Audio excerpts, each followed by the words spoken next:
Hey guys, welcome back to my channel, LegallyEmoyTv. It's Emoy.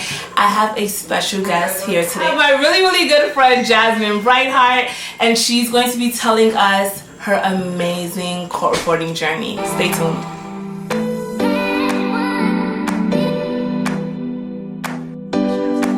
Okay, I guess you can start. Oh yeah. So can you just... No, don't worry, don't even worry. Let's just start. Okay, so how do I start? This is okay. Okay, right. That's true.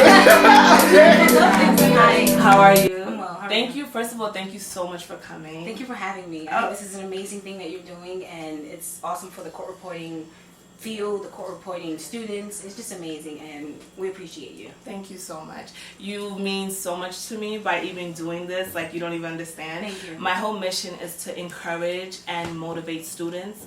Seeing that the dropout rate is about 90%, I think that's absurd. So I'm basically doing my channel to inspire and motivate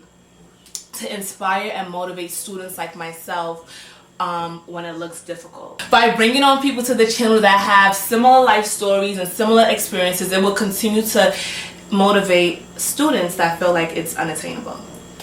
Okay? Yes. So tell me a little bit about yourself, Jazz. Well, my name is Jasmine, and I'm a court reporter. I'm currently a grand jury stenographer. I work in the Bronx District Attorney's Office, and I've been working there for about 1.5 years now, almost.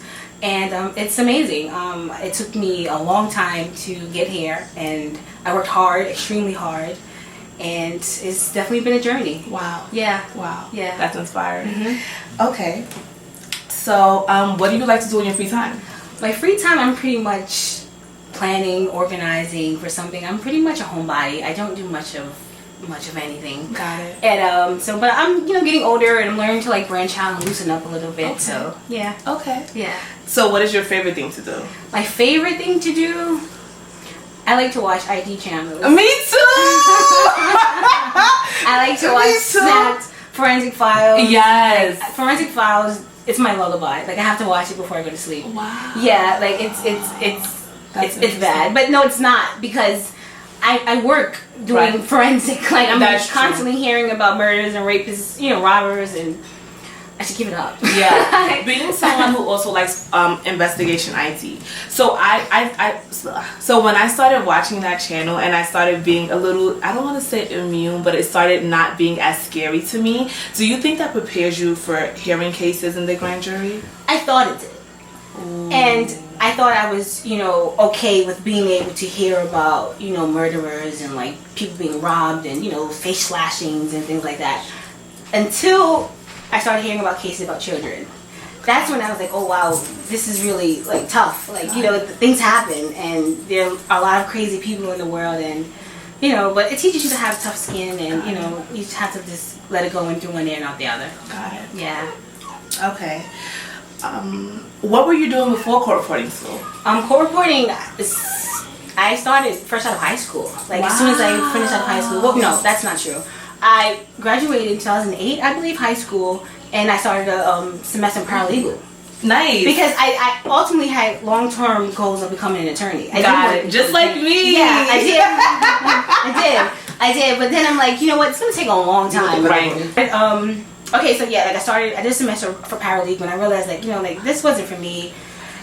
I need a little more. And so my mom actually had a friend that was a court stenographer. Wow. And yeah, she's a pretty big deal. She's a Supreme Court reporter, and she's a pretty big deal, and she's a Supreme Court reporter, and she was just awesome. And I'm like, I want to be like that. And I want some of that. And I remember she came to visit us once. Like, we were living in Florida at the time. She came to visit us, and I just picked her brain and just asked what was court reporting, and she pretty much broke it down to me, and I'm like, yeah.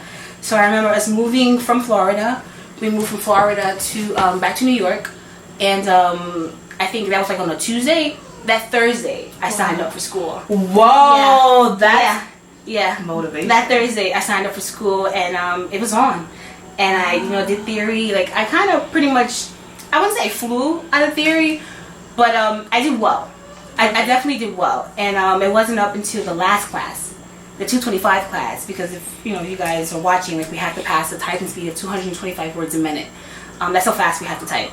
And they break it up in increments in classes, and I made it to the last class, and I sat there But that's amazing already for even being able to make it to the last class. Yeah, that the dropout rate is insane. What is the dropout rate? I'm sure 90%. Yeah, that's crazy. That's crazy. That means that 10% is only graduating, and like more than half is leaving. Like no one stays. Like no one. And I made it, but it was just so hard. Like I pretty much like I reached a plateau where I didn't pass anything. I sat in that class for about a whole year. And I was practicing, but not as much as I should have. Like, I'm not even gonna lie. Like, I sat there, and there were days where I didn't practice, and there were days that, you know, I touched it a little, but not as much as I should have. And I sat there for a whole year, and it got to the point where I maxed out my financial aid. So I had to pay out of pocket. And, you know, it was a technical school, like a trade school, and, you know, those things are expensive, and I couldn't afford it. So I had to drop out. I want to say that was about 2013, 2014, one of them. And I decided to get a job. And it was, the plan was to always go back to school. That was always the ultimate goal. But then it got to the point where I got hurt. And I couldn't go back to school. I had to get surgery, and it just set me back farther. And I'm like, wow, like, maybe I'm not going back to school. So yeah, I got hurt on the way to work. And pretty much that set me back a little, like, you know, well, a lot, because I was nowhere near to getting back to school. I couldn't work, so I couldn't pay for school. So then it got to the point where, like, you know, I regained my independence back, and I was, you know, okay. And then my mom got sick. Oh no. My mom, she had an aneurysm, and she pretty much had to learn how to walk, talk, you know, and speak again. And I was like pretty much her caregiver. Wow. And so like that set me back even farther. I'm like, wow, so I'm really not going back to school. Like, it's just not happening. Court reporting is just, you know, all in the past. And then like I got depressed. Like, I'm like, wow, like, what am I gonna do? Like, I spent so much time in court reporting school. Like, you know, I revolved like all of my studies, like my well-being, just, you know, around stenography, and I can't do it. So I got depressed, and I got really down, and I didn't know what I had to do. So one day I decided to call Plaza. Okay. Plaza College, and like, because okay, originally I started school, and we went to NYC. I went to NYCI. A lot of my other classmates. We started in NYCI, which is down on Park Place in the city, New York. And I made it there. Of course, the 4 years I stood there, and then they transferred over to Plaza, which is in Queens. So like, I knew I couldn't go back to New York. You know, I mean to NYCI. So I had to call Plaza. Long story short, I was only calling just to see, you know, about the curriculum, like how has it changed, you know. And I called, and the next thing I know, I had an appointment tomorrow morning, the next morning, to sign up. And I was so nervous, and it was just intimidating because, again, like, I started school a long time ago. Like, right. This was in 2009 when I first started. Wow. And at this time, when I decided to go back, it was in 2017. Whoa. Like, things had changed. Like, at the time, I was using paper, we were using ink, and like, just things were just different now. Like, when I went back, like, no one had paper, everything was just electronic, and it was just, I was intimidated. Oh, my machine was like so old, it squeaked. I'm like, they're gonna hate me, like, they're not gonna want me in their class. And I was just so scared, and like, I just had the grace of God with me, and I just went. And the first day, I'll never forget, like, I was so scared. I walked in, and I was literally shaking. Like, I'm like, okay, because I sat in the last class for a whole year and didn't pass the test. So I'm like, how could this time be any different? And I was just so nervous, but something just told me to just keep doing it. And I did it, and I didn't have them put me in the last class. I had them put me in the class, the speed before it, which was the 140 to 180 word per minute class. Mm-hmm. Even though I had passed that class already, I still didn't want to hear 225 because I'd, you know, be intimidated again. So I didn't want that. So I had them just had me sitting there just so I can get my fingers acclimated again, just so I can get in the groove again. Wow. And it felt good. I didn't pass as soon as I got in there, but it took me a while. That was in September, and I think I got out in January. You got out of school? No, out of that class. Okay. Like in January. Because I remember like the semester had just started, and I had made it in 225. And I had the most amazing teacher, Christine Wormuth. She's amazing, and she helped me, and she just literally just took me under her wing, and she put me on a schedule. She put me on because even though I had made it to the last class, I also was done with all my prerequisites, like my English, my Case Catalyst, which is the software program, and you have to take a class to like learn it. It's an artificial intelligence program, and also like court procedures. We have to, us being stenographers, we have to know, you know, courtroom procedures and how things work in the courtroom. And I took that already. Right. But because it's been so long, I had to refresh again because I didn't remember. So I had to take the class again. I didn't have to, but I did it for me because I wanted to be the best stenographer that I could possibly be. So I took Case Cat again. I took English again. I took court procedures again. And it was hard. It was so hard. But I knew I had to do it, you know, because I wanted to be who I am today. Wow. And it worked out. You are motivating me already. So you're telling me that you left school in 2009 and you went back in 2017. Yep. And when you went back... Well, no, I started in 2009. I left in 2013. Let's say 13. 2013. Yes. And you start... The fact that stenography is muscle memory and takes a lot of memorization, period. Absolutely. She was able to leave in 2013 and go back in 2017. Yep. That's wow. Yeah, it was You're a long a superwoman, honestly. No, wow. I wouldn't say that. Thank you. But it was a long time, that I had in between, and I had to pretty much just learn again. And I had to just like learn the groove, like learn my terminology, and just like learn just how to just be a student again. And it was hard. Did you take theory again? You didn't do theory again? No, I didn't need it because I still had my books. Okay. And like a couple of months before like I made that call to Plaza, I started, like opening my books again. Nice. I blew off the dust and, okay. and I just, and I got back in it again, and because I didn't want to be overwhelmed with the amount of the material that I had to like catch up on. True. So like that I did, and it felt okay. I still wasn't where at 225 when I went back there, but I was good enough. Right. And so then I think in January was when I made it to the last class again, and I was like, okay, here it is again. We're here again, and I just practiced until my fingers fell off. Like, I literally practiced until my fingers... I would be in school from, I think, 9 to 12, I think it was the class. Right. And I'd shoot home and be home around, like, maybe 1 o'clock. And I'd practice from, like, 1 all the way to, like, 5 in the evening. Just practicing. Like, just drills, words, medical terminology, legal terminology. Just anything I can just get my hands on, I would just practice. Wow. High speeds. I'd start at, 180 because... For all those, that are interested in, court reporting, or those who are court reporters or students... You have to be fast, but you have to be accurate. That's the point. You don't want to be fast and you're writing sloppy notes. That's just not okay, because number one, you're not going to be able to read what you write, and number two, it's going to take you more time to edit. And time is money in court reporting. And that's pretty much the downfalls of being a court reporting student, because it's not like a regular college where just you go to class in the morning, they give you an assignment, you go home and you do it, and that's it. No, we have to go to school. We have to be actively typing in school. Then we have to go home and apply those skills to get better. So, and I think, me personally, one should do at least 3 hours a day, aside from school, period. I think anything less, you're just setting yourself up for, either to be behind or be stagnant. Because you don't want to be stagnant. You want to move. You want to move forward. You want to get faster. You want to get accurate, accurate with your writing. And that's just what I did. I mean, it worked for me. Everyone has their own, way of doing it. Some people finish really quickly. Right. Some people finish in 11 months. Right. Some people, I have a friend that she finished in 11 months. She's superwoman. I don't know where she came from, but she was out of there. I mean, it took me a little longer. I needed, to get in the groove and, but, wow. Yeah. Okay. Wow, some good stuff, guys. So what schools did you go to? Well, I went to 2 schools. I went to NYCI, which was, again, down on Park Place in New York City. And then I finished in Plaza College, which is in Queens. Wow. Mm-hmm. And when you were in Plaza College, did they have a graduation? They did. Nice. It was awesome because NYCI didn't. I heard. I think they had a sandwich party. Oh wow. It was totally garbage. I think it was just not cool. I'm so everything happened for a reason because I was able to have a graduation. And you was able to walk down the aisle absolutely. With your gown on, and it was amazing. so worth it. That's amazing. awesome. That's awesome. I'll never forget that moment. Wow. Never. So what challenges did you face in school? I think the biggest challenge was just practicing. I think everyone probably, my coworkers, old classmates, everyone could agree that practicing is a challenge because it has to be consistent. It has to be every day. And it's like that saying, if you don't use it, you lose it. And you don't want to lose it. You want to get better. You want to get faster. Always, always, always, always.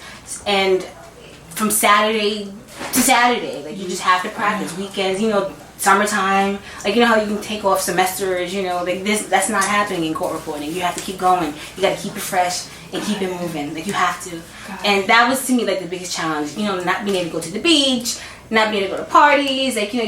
You have to be disciplined and you have to just And I think for even me just being in advanced theory, the beginning. I think that's amazing, by the way. That's it. Girl, it's no joke. It is. You're awesome. No, you're awesome. But I feel like discipline is the main point to this entire thing. Like, yes, I feel like it should be called discipline reporting. Yeah. Like, period. Period. I agree. You know, I heard once that they say that the like the schooling for court reporting is like training for the Olympics. Wow. Training for the Can Olympics. you say that again? They said like the training and like the extent of like how we train and like prepare is compared to training for the Olympics, because you have to keep doing it. Like just it's like athletes, like, you know, they play, you know, whatever game that they play, but they have to go to like training. Wow. And those hour-long training sessions, and we have to do that. We have to come home and perfect our skills. And it's a lot of work. It's a lot of mental. I would break things. Like, I'd get angry. Like, when I first started theory, I think I was like practicing at the computer one day, and I had my headphones on. Right. And no, it wasn't theory. It couldn't have been theory. Yeah, it was speed. It was speed. It was the lower speeds, and I had my headphones on.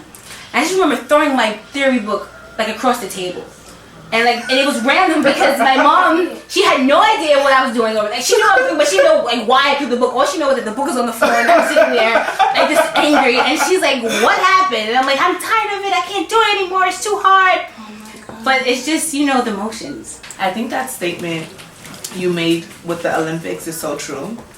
I just realized that I have a ganglion cyst. Oh wow.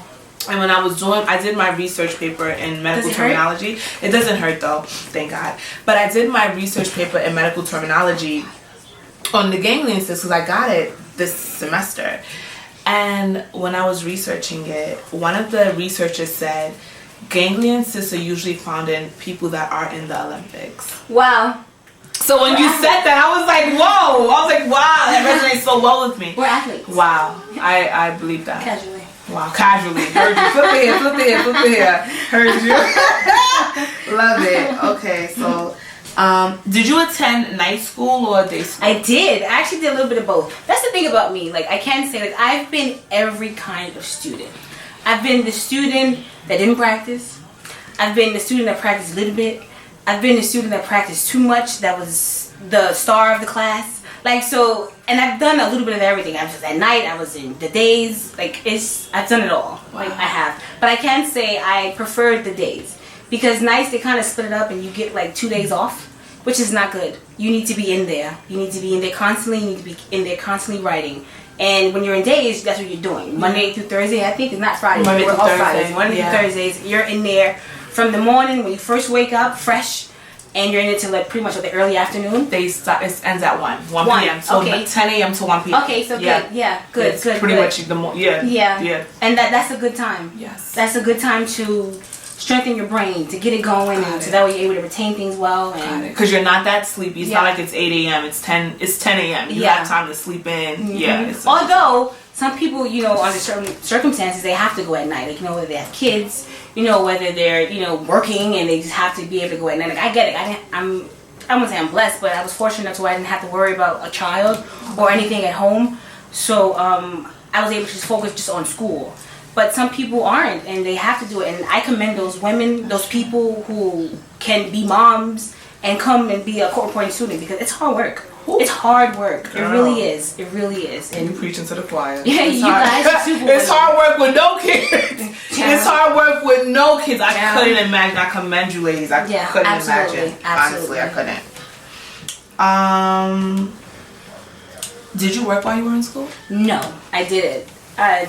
When I did get a job is when I dropped out. So, like, that doesn't count. So, no, I didn't. I was fortunate enough that I didn't have to work. Got it. Yeah. And you definitely feel like working would have put you back? It would have gave me something else to do. And it would have taken away from my practicing session. So, like, yeah, I was fortunate enough. That's a blessing. Yeah, it is. It really is. It really By the way, I think one of my subscribers asked me, do I work? I don't work either. I'm fortunate enough to not work. But I feel like even when you don't work, because that's me, you still need to be diligently putting in that time. Because you could not work and your whole day could fly. Absolutely. There's times when I don't work, but then I'm realizing like, yo, it's 10 o'clock. Absolutely. And I haven't even pulled out the machine. Mm-hmm. That's a problem. Yeah. So it's like, so I guess my question to you is, how did you get over that? Because I will be home and to be disciplined.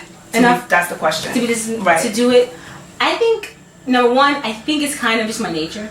Like I'm very I'm very organized, and sometimes I obsess. Like when I'm not organized, like it's kind of a problem. Like, but it works sometimes. In certain aspects, it works, and like that's all I can think about is I have to practice. Like I can't do. I have to practice. Like, you want to go? No, I have to practice. Like you're gonna cook? I have to practice. Like it was bad. Like my family hated me. They could not stand me. Like, everything was about practicing. Everything was about practicing, and like that's how I was. Wow. Yeah. But it wasn't without difficulty. Like there were definitely times where I didn't want to practice, and I had to literally make myself. Like what I would do is, a little trick. I leave my machine out, whether it be by the bed, at the table, just somewhere where I didn't have to. The less I had to do, the more likely I was able to do it.